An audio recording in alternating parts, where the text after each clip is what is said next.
Everything was once only imagined. Now tonight, find out exactly what you, not what they think you ought to want, what you want. Ask no one's permission. You don't need any man's permission. You don't need your own decision. What do I want? Now, what would it be like if it were true? What would I feel like were it true? Now, catch the mood and try to give that mood all the sensory vividness of reality, all the tones of reality, and then sleep in it, just as though it were true. And then await the inevitable. The inevitable is you're going to resurrect it and objectify it on the screen of space. And then the world will call it real. And they may not believe you. It doesn't really matter. If you tell them it came to pass because you simply imagined it. Now, they'll point to the series of events that led up to it. And they will give credit to the bridge of incident across which you walked towards the fulfillment of that state.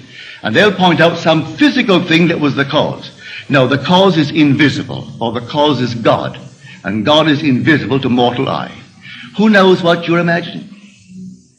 No one knows. But you can sit down and imagine, and no one can stop you from doing it. But can you give reality to the imagined state? If you do, yes, a bridge of incident will appear in your world. And you'll walk across some series of events leading up to the fulfillment of the imaginal state. But don't give causation to any physical step that you took towards the fulfillment of it. You imagined yourself having a marvelous business. And then comes the day a building is for sale, and you haven't a nickel towards it. And not a total stranger, but a man comes in and asks you quite in a friendly manner, are you going to buy it? And knowing you don't have a penny, you say to him, as you would a friend to a friend, with what? And then he said, well, I have money. It's only in the bank drawing nothing. You say, but I have no collateral. Well, he said, I've watched you. You're an honest person. Your family, they're honest. I think they are. Would you like me to buy it for you? I'll get my lawyer to bid for it. If they knew that I'm bidding, that I have money, they'll bid me up. And so I get it at the very lowest price by getting a lawyer who represents more than one client, and they do not know who he represents, and he'll bid for it. Are you willing to take it regardless of the price? And you say, yes, I'll take it. But I have no collateral. All I need is your signature, that you will simply pay 6% on whatever the price is, and then reduce that principal over a period of 10 years. Agreed? Yes.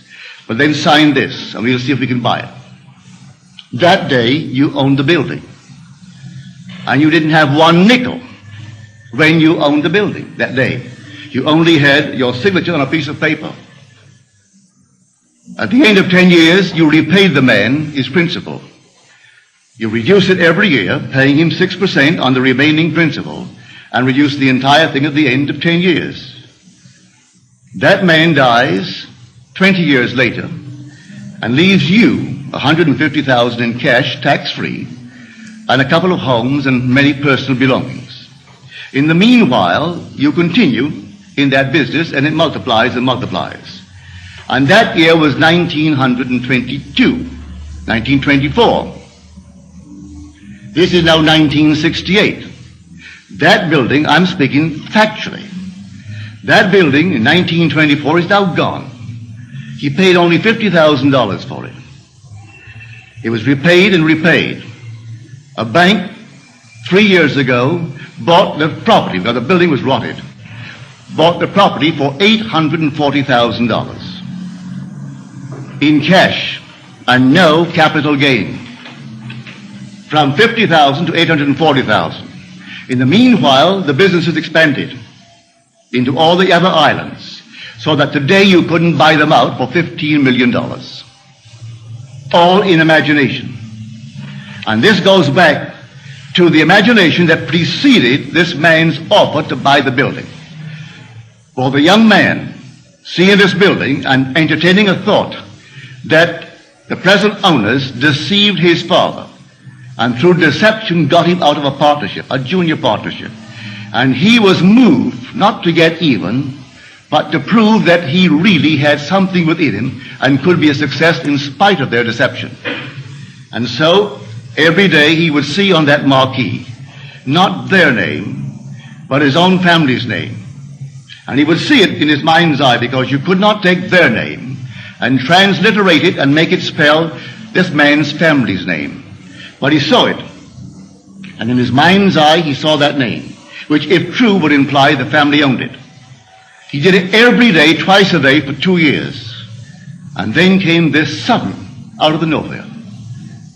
And the whole thing was made possible, and today they're all over the islands. And they have no partners. They've never taken in one partner, never sold one bit of stock outside of a family ownership. All by imagination.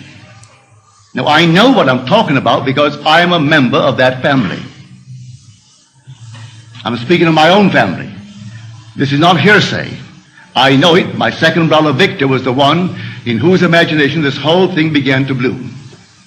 And he still works all by imagination. He knows what he wants, and then after having decided in himself, that's what I want, and that's good for the business, he then in his mind's eye, he appropriates it. And then let things happen. As told us in Scripture, the vision has its own appointed hour. It ripens, it will flower. If it be long, then wait, for it is sure, and it will not be late. Read that in the book of Habakkuk. Here is the true translation of that passage in Habakkuk. So when you know what you want, remain faithful to that assumption. And the assumption, though at the moment, is denied by your senses and denied by reason. If you persist in it, it will harden into fact. Are we not told that God calls a thing that is not seen as though it were seen, and then the unseen becomes seen? He calls everything from the unseen into the seen in this simple manner. For he is the resurrecting power. So if I assume that I am, I don't have to have evidence to support it. I assume that I am. I am what? Well, I name it. And having given it a name, given it form, given it definition, remaining in it, I resurrect it. So I know what I'm talking about. All I need from you is the acceptance of it. Will you believe it? Will you believe that with God all things are possible? Will you believe that all things are possible to men? Well, you can prove it in the not distant future. But you are the operant power. It will not work itself.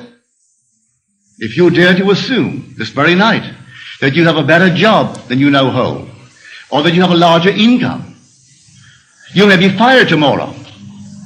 Don't be concerned.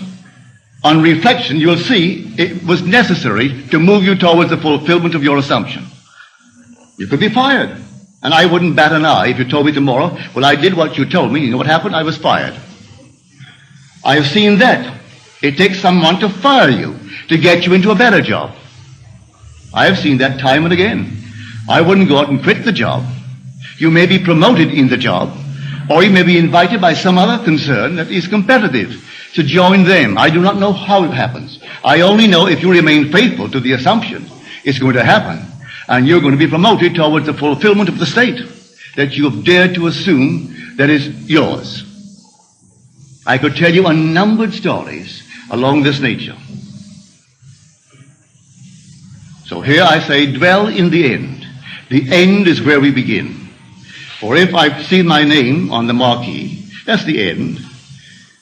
I don't wait for the incident to take place in my world to move from one to the other, leading up to that. I dwell in the end. If I go to the very end, what would it be like were it true?